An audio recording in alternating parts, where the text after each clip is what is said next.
I didn't tell you the craziest part of this thing. If you're seeing this at the beginning and I'm putting this clip in, stay to the end so you can see the craziest part because, man, this gets good. All right, hey, what's going on, ladies and gentlemen? Dana here. Welcome to the channel. Welcome back to the channel. If you're new here, my name's Dana, and I am a full-time real estate investor. I also do some little bit of reselling on the side, eBay, Amazon, that kind of fun stuff. But most of my videos now are about real estate, specifically wholesale real estate. And today I just wanted to tell you a real quick fun story about a PPL lead that was for vacant land that turned into a quick wholesale flip. And so, well, maybe it was quick, maybe it took a little bit long. I'll tell you about the fun part of this one. Anyways, let's get into it. So I got the lead from Ispeedtolead. Ispeedtolead is one of the PPL platform providers. PPL is pay per lead. So you just give them a budget that you want to spend. You can have leads come automatically to you, or you can go get them off of a marketplace. I'll show you a little bit of what that looks like in just a second here.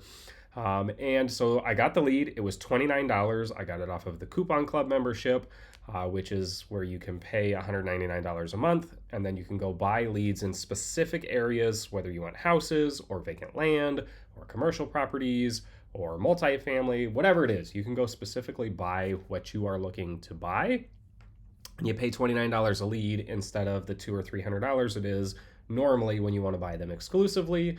These are non-exclusive leads when you get them down at that $29 price, but you can get a whole lot more shots at bat or swings at bat, whatever that is. You know what I'm saying. Anyways, so I bought this for $29, called the seller, and was able to have a real quick conversation. She needed some quick cash, but she wasn't like in an urgent need to sell. She just wanted to sell and was like, yeah, I filled out the form because I'd sell, but I don't like need to sell. And so basically I thought the lot that she had was worth like 15 grand. It's a cheap lot, right? So I thought it was worth like 15, maybe 18,000 bucks, something kind of in that price range. And she was set hard firm at $10,000. If I don't get $10,000 in my pocket, I don't want to sell. And I was like, well, you know, there's just not a big enough spread for me to buy it as an investor for that. So I was trying to, you know, kind of have a conversation about like, hey, I could give you $5 grand and I could close in like 2 weeks, right? If you want to just be done with it, I'll give you $5 grand. I would have physically paid the $5 grand. I would have closed on it. I would have bought it, and then I would have put it back on market. But she wanted 10. And now the difference between 10 and 15 is not enough to be safe for me to pay $2,000 in closing costs. So now I'm at 12,000 bucks. There's going to be some property taxes and stuff in there. So I'm at 12,500. And if I sell it for 15,000 and I put it on market and I have to pay an agent, maybe I make $1,000. It's just not worth it, right? To go through all that hassle, have money at risk, etc. And so I said, well, what if we do this? How about I'll give you the $10,000 if you give me 90 days to sell it. And actually, I think we started at 60 days. Let me start there. So I said, if you give me 60 days to sell it, then what I'm going to do is I'll agree and we'll make sure you get your $10,000. And then what I'm going to do is I'm going to go market it and see if I can find somebody to pay a higher price. If there's an agent involved, I'll pay the agent. But no matter what, you'll get your $10,000 in the 60 days or less. And she said, you know what? I'm fine with that.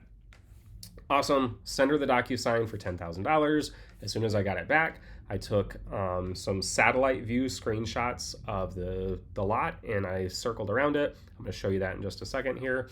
And then I put it on a flat fee MLS service called Baycom.com. And Baycom.com, it's where you can go post your listings for properties that you have under contract for as little as 99 bucks, right? So I put it on MLS Access. It was on Zillow. It was on Realtor. It was on Redfin. All because I paid that 99 bucks. And I had a few calls. I had agents reach out to me. They were asking questions, but no offers came from it. And it sat. It sat for the entire 60 days that I figured it would sell for. So I listed it for $14,999 or something like that, right? Just under 15,000 bucks. Figured I'd make 3-4 grand, even if I paid an agent fee and I had to pay part of the closing costs. I'd be happy with that, right? So, because it was really limited work. I'm not walking anybody to the property. I'm not having to schedule showings or anything. It's a vacant land. If you want to go see it, right? So it gets towards the end of the 60 days and I had to call the seller and say, hey, there hasn't been any activity on it yet. So we need to do one of two things. I either need to drop the price a little bit to gain more like excitement for it, or we can keep it exactly where it is if you want to give me another 60 days to keep it on market, Maybe we'll get some after, Christmas activity, because this was right around Christmas time when it was expiring. And I was like, maybe we get some after Christmas activity, and people were just waiting till after the holidays. And she said, you know what, let's keep the 10,000 where it's at. I'll give you another 60 days. So I send an extension via DocuSign to her, and she signs it. We have the extra 60 days. And I said, you know what I want to do?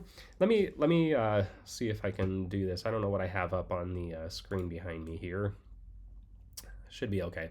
So this is the lot right here. And I said, these are all the photos that I had that I was listing everywhere on Realtor, Redfin, all that kind of stuff. This is the Vacant listing specifically where I had it listed. It was 0.51 acres. And what I did, I just took satellite photos. This is how I had it listed. And I drew a little thing that shows where it is. Here's where it is in relation to a river. There's where the house is around it. And so what I did first was I just tried it via this because I didn't have any photos. And I didn't really feel like paying somebody to go do photos because it was kind of out there. And thinking back, I probably should have done that, but it is what it is. So first thing I do normally when I get vacant land deals is I call the neighbors. And I don't know if you can tell here, but there's a road that wraps all the way around it, and there's a little island. And so there's only one connecting neighbor, which is this lot right here. And so when I first got it, I called this neighbor because they had just paid $15,000 for this lot right here. And I called them and I said, hey, would you like to have the rest of that little island that you're on for another $15,000? And they said, no, there's no water views. That one's up surrounded by houses. We like our lot better. They weren't interested. So such is life. Then I put it on Vacant and I waited for a buyer to come. And so when I got the extension, I said, you know what, I could probably do better than just these satellite photos. Let me get some photos of the actual lot to show the trees, to show the elevation, stuff like that. And so you can see here, there's a house here, there's a house here, there's a house here, there's a house here, there's a house here. And what I did was I started calling, I skip traced the owners of these houses right here and said, hey, would you be interested in taking some photos of that lot that's right here and sending them to me? I'd be happy to pay you for it. And the first one that I talked to said, which lot is that? The one right across the street? And I said, yeah, it's right across the street from you. If I could just get some photos, I'm trying to list it online for sale. And I didn't want to pay somebody, a bunch of money to drive out there from way out of the way. And they said, well, how much are you asking for it? And I said, well, we're asking $15,000. And I said, but if you're interested, I might be able to do you a little better deal if we didn't have agents involved in everything. And they said, my buddy's actually looking for a piece of land. Let me check with him real quick before I tell you about photos. And I was like, cool. And the guy texted me back and he says, hey, if we did 12.5, would you do it? And I said, I tell you what, if you want to do 12.5 plus pay the closing costs, we can get it done. And they said, okay, deal. 12.5, we pay closing costs, deal's done. And I was like stoked, right? I didn't have to pay anybody for photos. I didn't have to reach out anymore because I got the first person that was going to take photos for me to just agree to buy it. So I was like, all right, cool. I've got it under contract for 10 grand. I sold it to the neighbor for 12.5. They actually sold it to their friend for 12.5. So it really wasn't the neighbor buying it, but it's the friend buying it. But anyways, it was a done deal.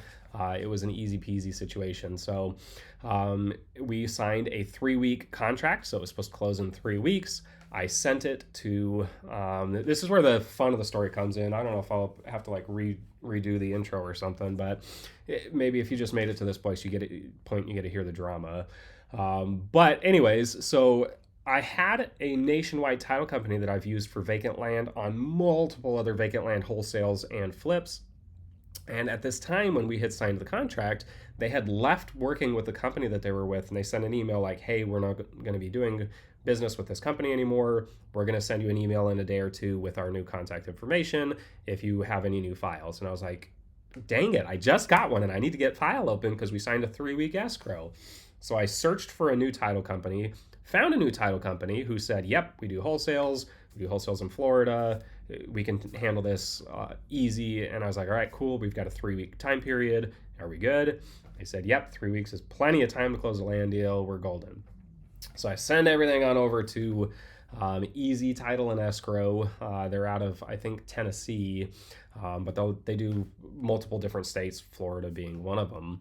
And at first it was like, hey, they had a good conversation. They're like, hey, we're excited you gave us a chance, blah, blah, blah. And then it went all downhill from there. It was terrible communication. I had to send multiple emails to get a response back. Sometimes it was 2 days later after I sent an email to get a contact back. There was a little bit of drama with the HOA company not giving us the information that we needed, but it was 2 weeks in before 2 weeks of our 3 weeks before I checked with them and was like, hey, do you have everything that we need? They said, oh, we don't have the information from the HOA company yet. And I was like, oh my goodness, like, what are we doing? Like, and then I had to get involved, and then I had to get the information from the HOA company. The title company uses a third party to process HOA information, apparently. And that third party uses AI callers to check with you. So I had this terrible AI company call me, and I was like, hello. And they said, well, you know, this is with so-and-so. We're working with the title company. Are you part of your HOA? And I said, excuse me? And they said, yes, I'm trying to confirm. Are you part of your HOA or something like that? And I was like, I don't understand your question. And I could tell it was an AI, and I was just trying to mess with it. And I said, human. And it said, I can understand why you think that, but I assure you, I am a real human. And I said, human. And I said, I understand why you would think that. And it just kept repeating the same thing over to me, and it was terrible, and I was very upset. So I called the title company, and they didn't answer. So I sent them an email, and I'm like, hey, please do not use that AI company to call the seller or the buyer, because that was terrible. It was a big fiasco. And then I had to keep following up and following up and following up and following up. And it ended up taking 5 weeks. 5 weeks. I don't know if you can see that on there.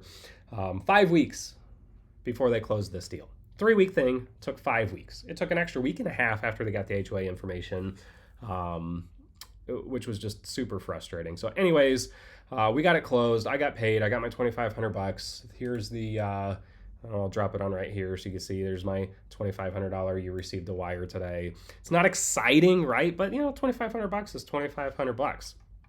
And I was just going to show, since people have asked, right? So this is like Ispeedtolead, and you can see, like, if you want to search for specifically land, there's somebody who says they want to sell some land. It's got 0 orders. It's in Punta Gorda, Florida. If you're part of the sale coupon club thing, not $277, you would pay $29 for that. So anyways, that's how it works. If you want to check out Ispeedtolead, Ispeedtolead is one of the ones I use specifically for land. I also have videos on propertyleads and Leadzolo. If you want to check out those ones and like check out more, the links are down in the description. There's no like pressure or obligation. I would also tell you, don't use any of those services if you don't have at least a couple $100 to burn, because you might spend $500, you might spend $1,000, and you might not get a deal.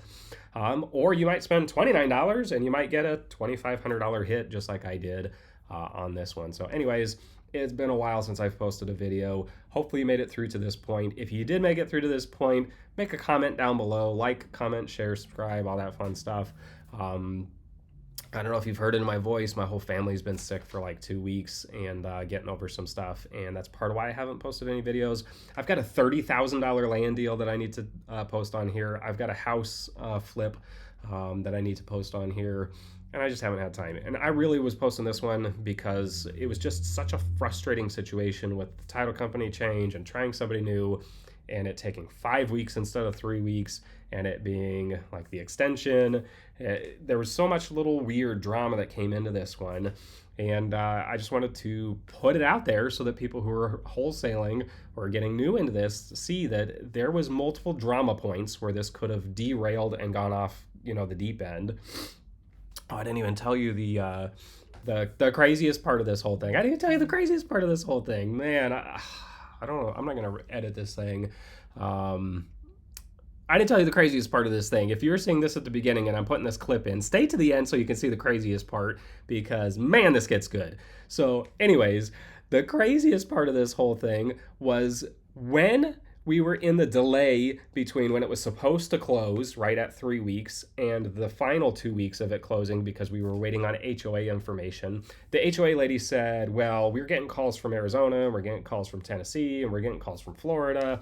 I don't believe this. We're not giving you the information. And it was such a bunch of drama. It's like, we just need the HOA estoppel, which is basically a certificate that says this is how much they owe if they're behind on HOA dues, which she was. And this is how much the transfer fee is. If there's a transfer fee, this is where the new person makes their payments, etc., so that the new person can get set up and all that, right? And they basically refused to give it to us. It was so stupid, and it was just causing delays. So anyways, we finally got it. And as we're waiting, right, there's the thumbs up, right? And we're like, yeah, right, we're gonna throw the little Apple stuff on here, you know, right? We've got the information, we can move forward. I sent the seller a note and said, hey, we finally have all the information that we need to move forward. We just get that to title and we'll be good. And then I sent the buyer a message and I said, hey, we finally got the HOA information. We should be good to move forward any day now. And the guy messaged me back and he said, hey, by the way, I had somebody go by to try and look at that lot and they couldn't find it. Can you maybe drop me a pin of like exactly where it is? And I'm like, okay, like why wouldn't the neighbor, like his friend, the neighbor, just show him exactly where it is? Here's the crazy part. And so I take that screenshot and I like drop a pin with the exact GPS coordinates to a corner of it, and I send it to him, and he said, that's not the lot my friend told me it was. He goes, he told me it was this lot over here that's connected to the water. And I was like, oh no, oh no, he's expecting this lot over here connected to that little river, right, that was over there. And I got this lot that's off the river. It's off on the other side, right, complete other side of the road. And I'm like, no, I told him it was this lot over here. And I don't know where he got that information from, where he would tell you that, because it was very clearly the only lot I ever discussed with him was this one over here. And then I just left it at that. And I was like, I just want to wait to see what he says. And he responds back maybe an hour or so later, and he said, it's not the lot we thought we were buying, but we're good to move forward. And I was like, oh, thank God. Because there's even more drama that gets into this. The seller had been bugging me, like, why is this taking more than, you know, you told me maybe 2 or 3 weeks from the time when we signed the escrow and blah, blah, blah. My tractor broke and I can't do work. Like I need money to fix my tractor so that I can go to work and make money. And I'm like flat broke right now. So I'm happy that we started this thing way back when, because I need the money right now. And so she was desperate to get money to fix a tractor. He was buying a piece of land that was not the piece of land that he thought he was buying. The HOA was saying, screw you, we're not giving you any information. And then we had to put it all together, right? I had to wrangle it all together, and all that hassle for $2,500. So tell me in the comments, would you have went through all that for $2,500? Let me know. Like, share, and subscribe, comment, and we'll see you on the next one. Bye.